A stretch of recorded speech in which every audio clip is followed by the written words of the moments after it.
First at 9 this Monday, the 26th of May 2025. Renewed partnership. New Zealand welcomes Sri Lanka's bid to join the Regional Comprehensive Economic Partnership, says the visiting Deputy Prime Minister of New Zealand. Engages in talks with Sri Lankan authorities to expand investment opportunities for New Zealand companies in Sri Lanka. Farewell to the Queen. Final rites of Malini Fonseca, the beloved Queen of Sri Lankan cinema, held with full state honours as thousands of mourners paid their respects. Deepening ties. Israel seeks to deepen ties with Sri Lanka through agriculture, trade and technology transfers, says the Israeli ambassador accredited to Sri Lanka. Plans also underway to expand Sri Lankan guest worker opportunities in Israel. Export expansion. Sri Lanka's exports surged to $5.5 billion in the first 4 months of 2025, signalling strong growth momentum. Cinec Campus Open Day, May masa 3 වැනි දින උදෑසන 9 සිට Cinec Campus පරිශ්‍රයේදී. From Derana, this is Derana First at 9. Live from Studio 24 in Colombo. Good evening and welcome to First at 9, brought to you by Sri Lanka's most trusted news source, Derana. I'm Tharindu Mahendra, joining you live with the latest in Sri Lanka and around the world. We begin with your top story this evening. The final rites of veteran actress Malini Fonseca, revered as the Queen of Sri Lankan cinema, were held this evening with full state honours, a poignant tribute to a woman whose artistry and spirit have permanently shaped the nation's cultural tapestry. A true icon of the silver screen, Malini Fonseca's passing marks the end of a golden era in Sri Lankan cinema, leaving an irreplaceable void, a silence where once her vibrant presence reigned. The passing of veteran actress Malini Fonseca, widely regarded as the Queen of Sri Lankan cinema, on May 24, 2025, marks the end of an era in Sri Lankan cinema as Sri Lanka bids farewell to a luminous star whose brilliance illuminated our screens for decades. The veteran actress passed away at the age of 78. The mortal remains of the veteran actress were laid at the Tarangani Hall of the National Film Corporation in Colombo, where they remained until this morning, allowing thousands of Sri Lankans to pay their last respects to her. Large crowds, including religious representatives, politicians, artists, and the general public, gathered at the Film Corporation yesterday to honour her legacy. President Anura Dissanayake also arrived at the premises last evening to pay his final respect to the legendary actress.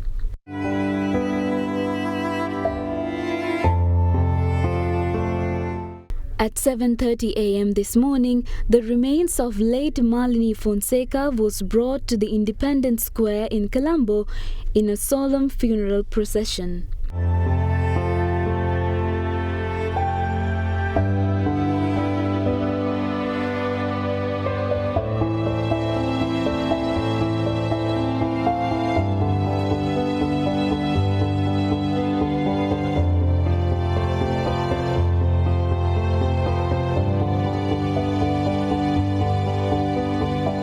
At around 9 a.m., her remains were placed at the Independence Square, providing an opportunity for the public to pay tribute.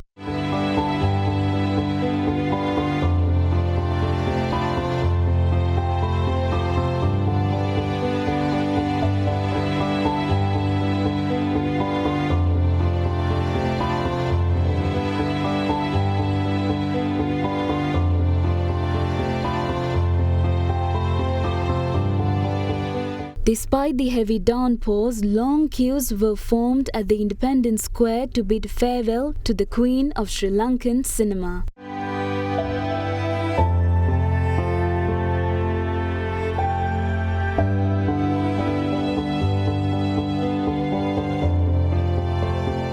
At 3:30 p.m., the remains of the late actress was taken to a special platform built for Buddhist religious rites by artists and her peers of Gurukula College in Kelaniya, where she had her secondary education.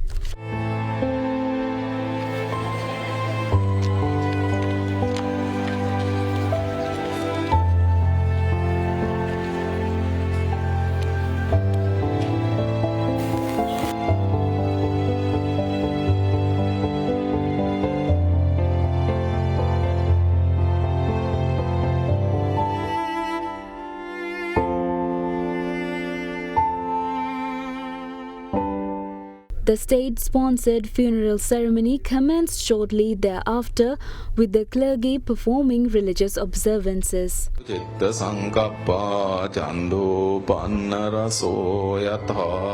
Veteran actor Ravendra Randhaniya addressed the funeral assembly on behalf of all artists. The passing of this legendary figure has left an irreplaceable void, one that even 100 years may not be able to fill. Malini Fonseca, who began her journey in Sri Lankan cinema with Tissaliya Nasuriya's Punchi Baba, later came to be known as the Queen of Sri Lankan cinema. Remarkably, she held that title for nearly 6 decades, sustained by the enduring love of the public and her peers in the industry. Her contributions deeply enriched our country's cinema. At times, I can't help but wonder whether we truly gave her the respect and recognition she deserved. As a nation, I believe we could have honoured her more meaningfully. Dearest Malini, may you attain the supreme bliss of Nibbana. Prime Minister Dr. Harini Amarasuriya then delivered the official message of condolence from President Andra Disanayaka. In Sri Lanka, which still does not have formal acting schools, veteran actress Malini Fonseca concludes her illustrious career, having made remarkable contributions to the country's film industry. Her talent is unmatched. As a government, we must make a concerted effort over the next decade to discover and nurture an artist of similar calibre. Though that path will be difficult, it remains the most meaningful way to honour the legacy of the iconic Malini Fonseca. As evening approached, the remains of the esteemed actress were taken to the funeral pyre at approximately 5:55 p.m. amid the grief of her fellow artists and the public.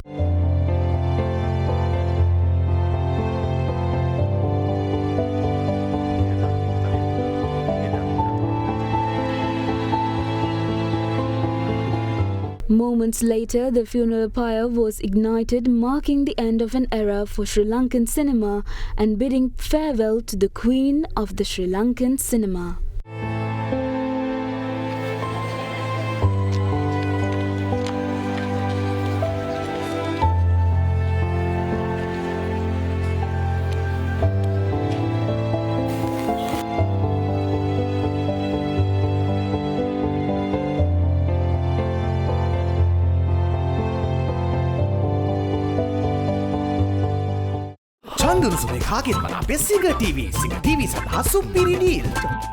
New Zealand today welcomed Sri Lanka's application to accede to the Regional Comprehensive Economic Partnership Agreement. Visiting Deputy Prime Minister and Foreign Affairs Minister of New Zealand Winston Peters met Sri Lanka's Foreign Minister Vijitha Herath in Colombo today, where they discussed ways to deepen bilateral ties in areas including trade, tourism and agriculture. During talks, Sri Lanka expressed interest in establishing direct cooperation between Sri Lanka's Commission to investigate allegations of bribery or corruption and New Zealand's anti-corruption agencies. The 5-day visit of New Zealand's Foreign Minister is scheduled to continue until Wednesday. Marking the highest level visit from New Zealand to Sri Lanka in recent years, Deputy Prime Minister and Minister of Foreign Affairs of New Zealand, Winston Peters, arrived in Sri Lanka yesterday. The visiting Foreign Minister engaged in bilateral talks with his Sri Lankan counterpart, Vijitha Herath, covering the areas of defence, trade, education, health, tourism, agriculture and sport. During the meeting, New Zealand announced the Sustainable Water and Livelihood Projects, which aims to support farming households to improve health and income generation. For many years, the New Zealand-Sri Lanka relationship has been encompassing development cooperation aimed at strengthening resilience in vulnerable communities, increasing food security and contributing to disaster response. We shared views on the increasingly challenging global environment and the interconnected challenges for development, trade and security in the Indo-Pacific region. We remain committed to our cooperation across immigration, customs, police and defence. We discussed the growing number of New Zealand's companies working with and investing. Foreign Minister Vijitha Herath meanwhile said discussions were held on working towards the establishment of a trade and economic dialogue with New Zealand, through which the two countries hope to streamline collaboration across multiple sectors and promote growth. We also explored expanding trade links, especially in high potential sectors such as dairy, processed food and fresh produce, and discussed improving market access for Sri Lankan products. In the area of tourism, we recognize the untapped potential that exists and agreed to consider joint promotions and investments. We expressed keen interest in expanding vocational training collaboration with a focus on industry-aligned skills development for youth. With over 1,200 Sri Lankan students studying in New Zealand, we reiterated our interest in building stronger educational linkages and enhancing academic and institutional partnerships. Our discussions recognized the valuable contributions of over 23,000 overseas Sri Lankans in New Zealand and the positive role they play in strengthening our relationship. Today's discussions reaffirmed the depth and diversity of the Sri Lanka-New Zealand partnership, and we are committed to advancing our cooperation across the spheres. Sri Lanka values its partnership with New Zealand and will continue to work closely, bilaterally, regionally and multilaterally to promote shared values, enhance regional cooperation and foster a peaceful, rules-based international order. Meanwhile, a meeting between visiting Deputy Prime Minister and Minister of Foreign Affairs of New Zealand, Winston Peters, and President Anura Dissanayake took place this afternoon at the Presidential Secretariat. The visiting minister announced that the New Zealand government remains committed to deepening its financial support to Sri Lanka in the future. Deputy Prime Minister Peters acknowledged the significant steps taken by the Sri Lankan government towards political stability, economic recovery and social progress, and emphasised that his country recognises Sri Lanka's current trajectory as a promising foundation for sustainable growth and long-term development. Meanwhile, President Dissanayake emphasised the government's commitment to ensure long-term national development. The President also highlighted the importance of reconciliation and stressed his government is prioritising peace building and national unity as key pillars of the reconciliation process.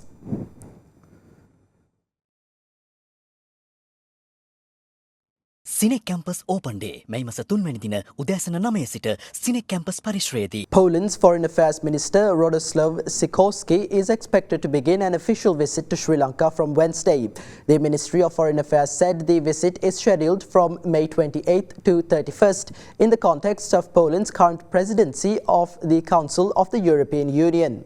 Polish Foreign Minister Sikorski is to undertake the Sri Lanka visit on behalf of Kaja Kallas, the High Representative of the EU for Foreign Affairs and Security Policy and Vice President of the European Commission. The Foreign Minister is expected to meet President Anura Dissanayake, Prime Minister Dr. Harini Amarasuriya and Foreign Minister Vijitha Herath during his visit and discuss ways to enhance cooperation between Sri Lanka and the European Union.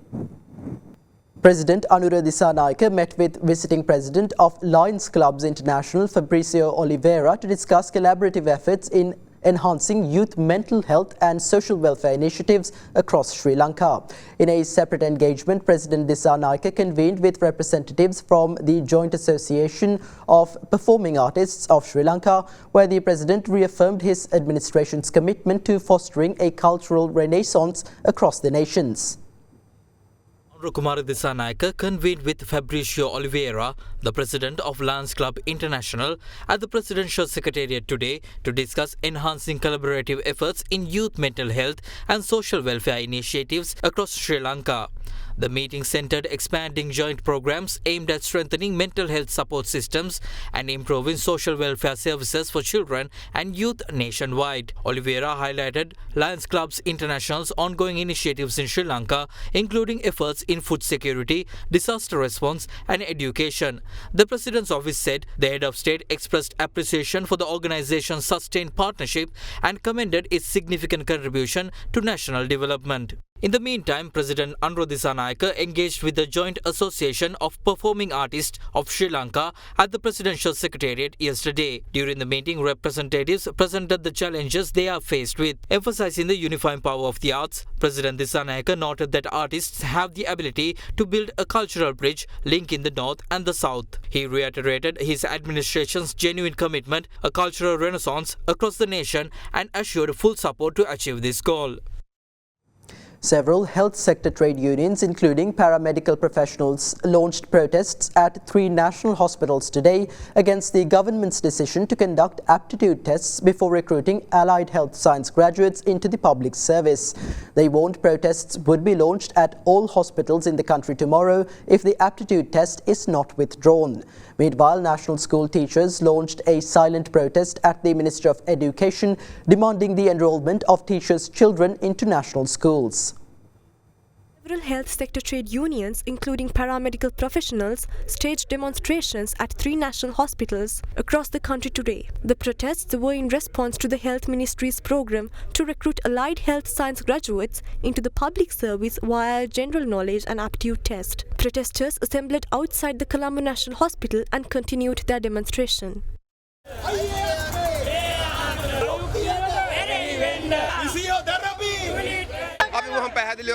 We have made it clear that we are willing to resolve this issue without resorting to protests. However, if the health minister and the government fail to address the matter, we will have no choice but to proceed with demonstrations. Therefore, protests will be held at all hospitals starting from 8 a.m. tomorrow. The continuation of these protests will depend on the decisions taken by the Minister of Health and the Secretary to the Health Ministry.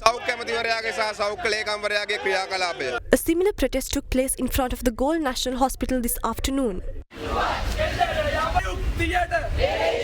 Several trade unions, including paramedical professionals at the Kandy National Hospital, also launched a protest during the lunch hour today, raising concerns of the recruitment process for paramedical professionals.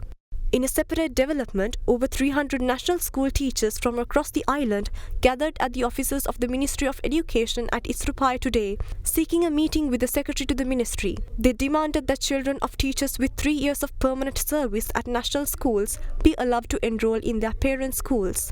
As the Secretary to the Ministry of Education was not at the office, the teachers staged a silent protest inside the building.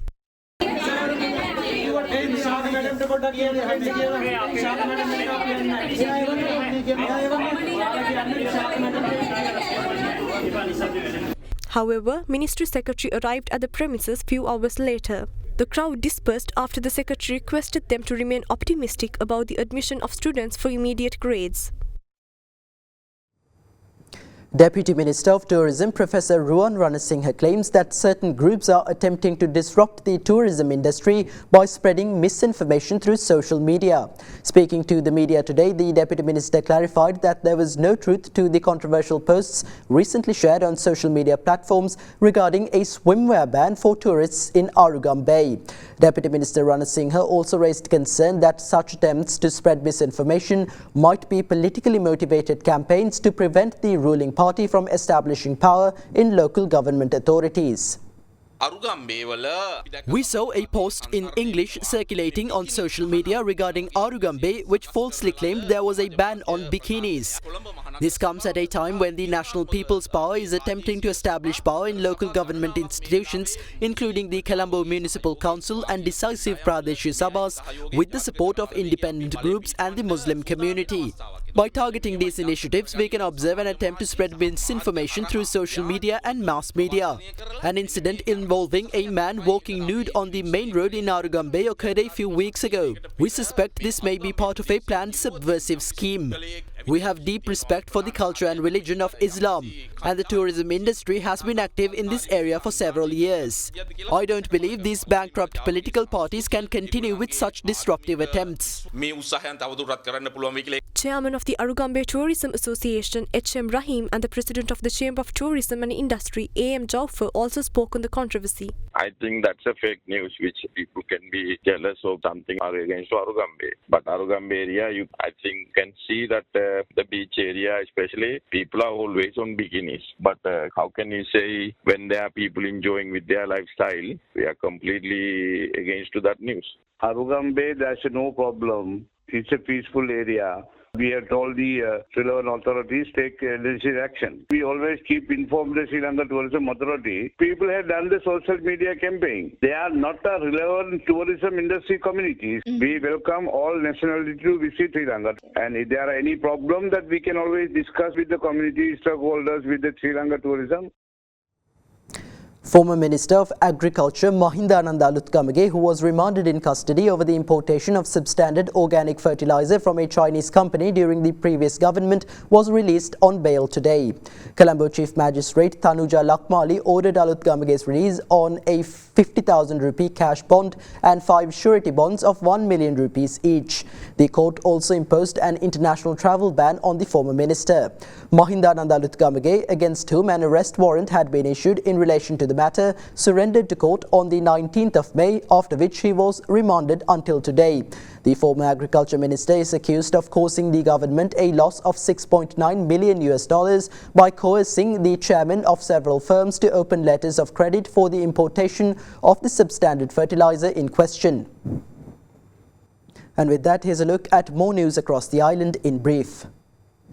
Over 30,000 premises with potential mosquito breeding sites have been identified during an island-wide mosquito control program conducted from May 9th to May 24th. According to the Ministry of Health, a total of 128,824 premises were inspected and 31,145 locations were found to have conditions conducive to mosquito breeding, and 6,777 premises having active mosquito larvae. Red notices were issued to 3,916 individuals for maintaining mosquito breeding grounds, and legal action is being initiated against another 1,470 individuals.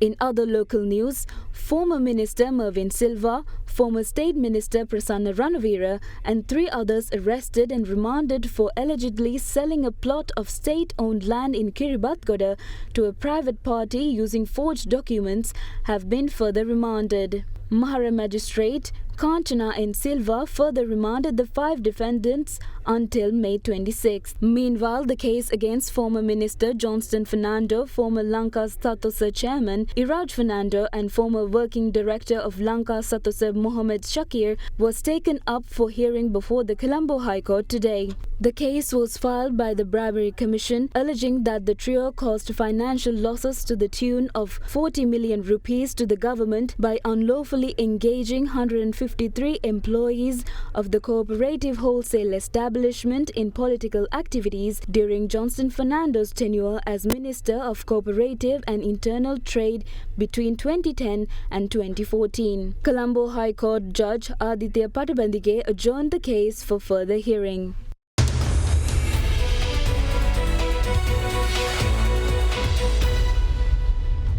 Welcome back to First at 9. Now in business news, Sri Lanka's exports reached $5.5 billion during the first 4 months of this year. This reflects a 6.9% growth in export earnings compared to the first 4 months of last year. In April, total exports, including both merchandise and services, reached $1.3 billion, marking an year-on-year growth of 8.74% over April last year. In April this year, merchandise exports grew 12% year-on-year, reaching $983.33 million, according to provisional data of the Sri Lanka Customs, including the estimates for gems and jewellery and petroleum products. For the period from January to April 2025, merchandise exports totaled $4.3 billion, reflecting 6.9% increase compared to the first 4 months of 2024.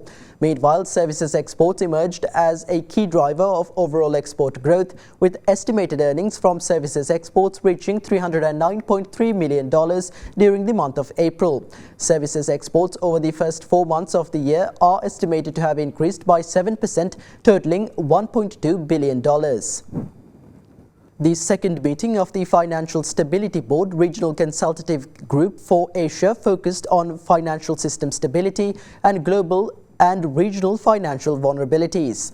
Representatives also discussed efforts to enhance cross-border payments, developments and risks associated with non-bank financial intermediation and regulatory reforms relating to securitization markets. Held in Colombo recently, the meeting was hosted by the Central Bank of Sri Lanka and co-chaired by CBSL Governor Dr. Nandalal Weerasinghe and Eddie Yu, Chief Executive of the Hong Kong Monetary Authority. Representatives from Australia, Brunei, Cambodia, China, Hong Kong, India, Indonesia, Japan, Korea, Malaysia, Pakistan, the Philippines, Singapore, Sri Lanka, Thailand and Vietnam participated in the meetings. Representatives from FSB International, Monetary Fund and the World Bank also attended. The Central Bank of Sri Lanka said numbers shared experiences, identified potential risks and explored collaborative approaches to strengthening financial resilience across the region. The Israeli ambassador accredited to Sri Lanka, Reuven Azar, emphasized the importance of deepening bilateral cooperation, particularly in the fields of agriculture, trade and technology transfer. Speaking on our current affairs program at Hyde Park with Indivari Amuwatta, Ambassador Azar highlighted the potential for adopting a collaborative model similar to the one established between India and Israel. He noted that such a framework could significantly support Sri Lanka's irrigation and agriculture sectors.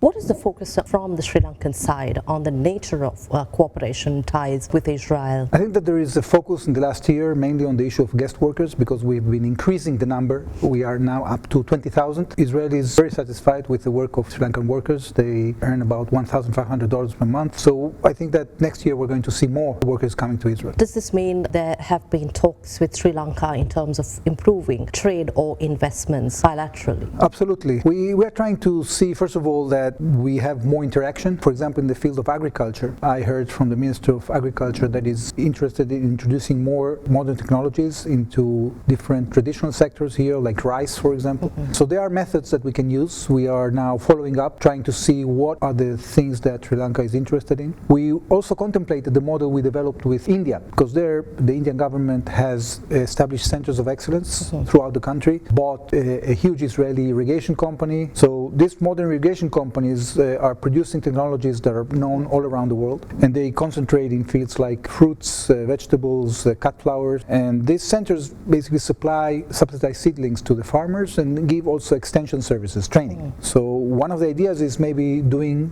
such a trilateral scheme here or bilateral, and the challenge is to bring international finance in order to try to see whether such centers can be established. So all these things are being discussed, and I hope we will bring it to fruition soon. Especially the agriculture sector, how do you see Sri Lanka and Israel working together, especially in not just importing but sharing the know-how and the technology for rapid advancement here? There are basically two main sectors in agriculture. The first is the production and how to enhance production by taking more crops from the same plot of land, and the second is the post-harvest side. After you increase the crops, how do you create a situation in which the merchandise doesn't get lost in storage? How do you package it modernly? How you market it, etc. So all these things are being discussed. We can do it both in the governmental channels, but also in private sectors. There are already Israeli companies that are being represented here. We can do much more, and we are trying to concentrate on how to achieve more cooperation.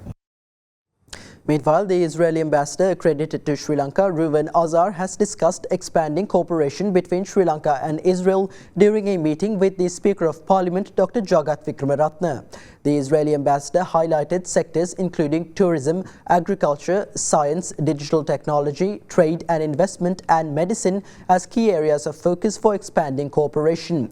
The ambassador also emphasized the importance of revival of the Sri Lanka-Israeli Parliamentary Friendship Association in the near future as a means to further strengthen bilateral relations between the two nations.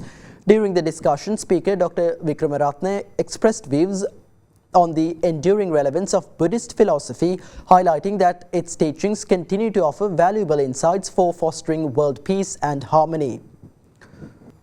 In your stock update, the Colombo Stock Exchange closed trading today with a marginal gain of 2 points to settle at 16,496. Although the index saw a sharp uptick during early trading followed by a gradual decline, market made a modest recovery to finish.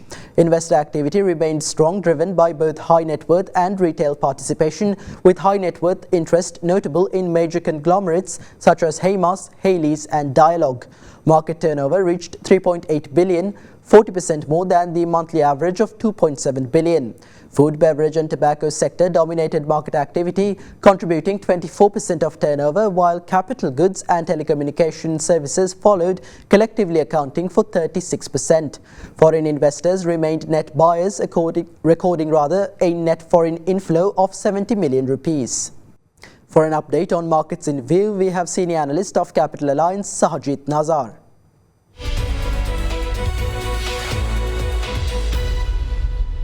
The domestic stock market rose throughout the previous week. The S&P SL20 increased by 0.4% from 4,820 points to 4,842 points, while the ASPI rose by 0.7% from 16,379 points to 16,494 points. In addition to the index performance, market turnover increased by 34% to 14.83 billion rupees, owing mostly to contributions from the capital goods sector and the banking sector. Furthermore, the government raised 157.5 billion rupees last week through the treasury bill auctions, where interest rates reduced on the 6 and 12-month bills by 1 basis point each, while 3-month bills remain constant. Internationally, the major US market indices showed negative performance, with the Dow Jones, S&P 500 and Nasdaq falling by 2.78%, 2.7% and 2.49% respectively, following President Trump's announcement of a 50% tariff on EU goods effective from June 1st.